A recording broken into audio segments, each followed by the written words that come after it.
for allowing me to share in this homegoing celebration for this man that we all respect and admire, Emery Lewis Fears.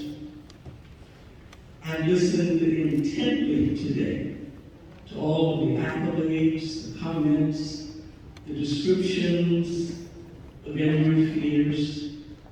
And because so many members of Faith Deliverance Christian Center are former students of Emery Fears, I've heard stories over the years that speak to the giant of a man that he was.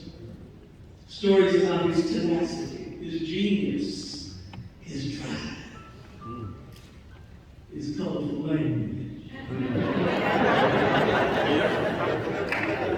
his no-nonsense attitude, and certainly his spirit of excellence.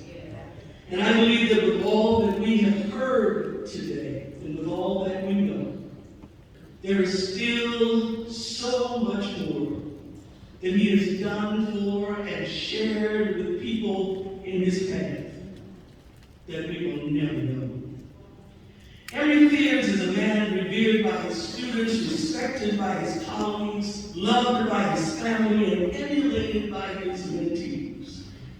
Unfortunately for me, I did not have the privilege of being one of his students or being able to glean from him as a mentor.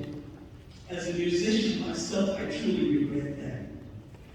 I did not know him during his years at Norcom or at Manor, and I was not privileged to be a part of the Norfolk State University's Marching Spartan Legion.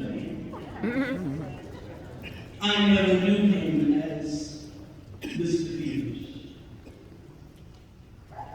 but I am tremendously blessed and privileged to have known him as Brother Fears, the man of God. Amen.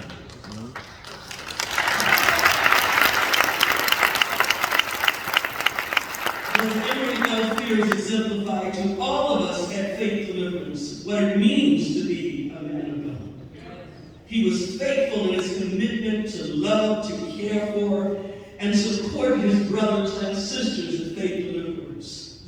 He was a man committed to fellowship with other believers, to gathering in the house of the Lord for worship. Brother Fears demonstrated his reliance on God, on God's power, and on God's grace through his worship with his hands lifted before God in total submission, through singing songs of praise to the King of Kings, and through rejoicing in the presence and the Shekinah glory of God every time it filled the house of the Lord. Even outside his capacity as a band director and musician, Brother Fears continued his commitment to young people by encouraging young musicians at Faith Deliverance. He shared his love for God, his love for music, his love for education, and his love for excellence. He gave words of wisdom and provided a listening ear to them. He was never judgmental. Instead, he was always pushing them forward toward being better than they had been the last time. Excellence was what he strived for, and excellence is what he kindled. I've never heard him give a litany of his accomplishments, drop names of persons to enhance his own standing.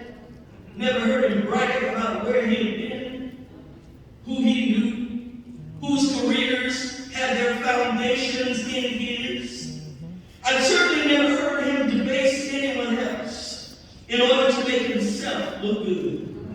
What I have seen of him is a man of humility, a man looking to God as the source of his strength and the strength of his life.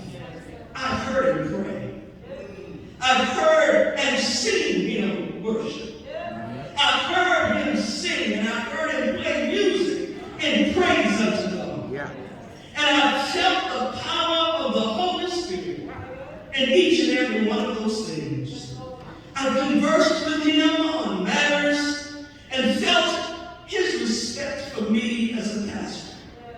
I certainly respected him, not only because he's my elder in years, but because because being in his presence, I could sense that he had been in the presence of God. Brother Fears reminds me of the Apostle Paul, the before and the after. The before, who was best known by the name Saul, the name that was the first king of Israel. Saul was tenacious, he was determined, he was driven, he was committed, he was no nonsense, and he was unyielding. The before had made a name for himself. He said on one occasion that he was a Pharisee of Pharisees. His commitment to his religion was all-consuming and caused him to rise to the top among those whom he served. But then, even in the midst of his determination to persecute Christians, whom he saw as a threat to his Jewish faith, Paul's life changed in an instant when he met the one who knew him better than anybody else. The one who knew him better than he knew himself. God took Saul's same tenacity, that same drive, that same commitment, that same unyielding attitude, and used it to spread the gospel of Jesus Christ to the Gentiles. The one who had always had two names, Saul from his Jewish heritage and Paul from his Roman citizenship. He chose to let go of the Jewish name and to use the Roman name to make it easier for him to traverse Rome and spread the gospel to Gentiles. But even more importantly than that, Paul told them to change his name. Don't call him Saul. All right, teacher. Because he wanted to demonstrate to everybody that he was a changed man. To those who had known him before, he had been the killer of Christians. He had been the one who was defending the faith. But as Paul, he was the Christian of Christians. And he was the one defending the faith. The man that we celebrate today made it clear to every former student at Faith Deliverance Christian Center and everybody who called him Mr. Fears. Is it on call me that no more? Yes, sir. I am no longer Mr. Fears. The man who hurled insults in the band room. The man who used the colorful language. The man who seemed to have an attitude. Come on, Dr. Riley. Come on. Call me Brother Fears. Come on now. He was a changed man. I come by what it means to know Jesus Christ. Not through someone else's testimony. Not through my students praying for me.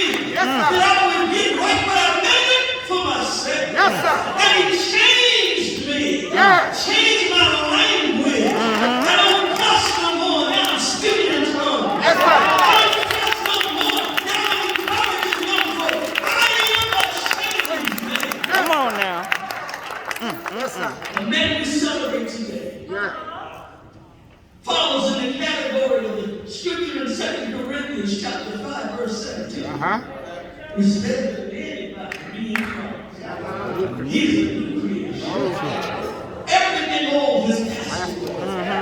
And behold, everything has become new.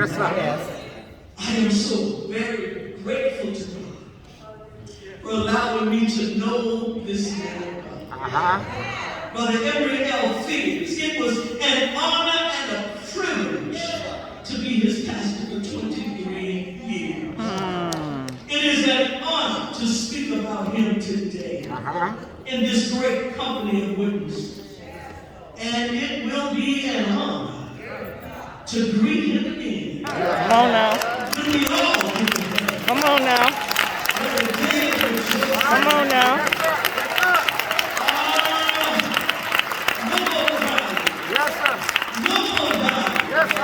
No more sickness. All right. No more sorrow. All right. No more separation. Yes, sir. No more aging. No more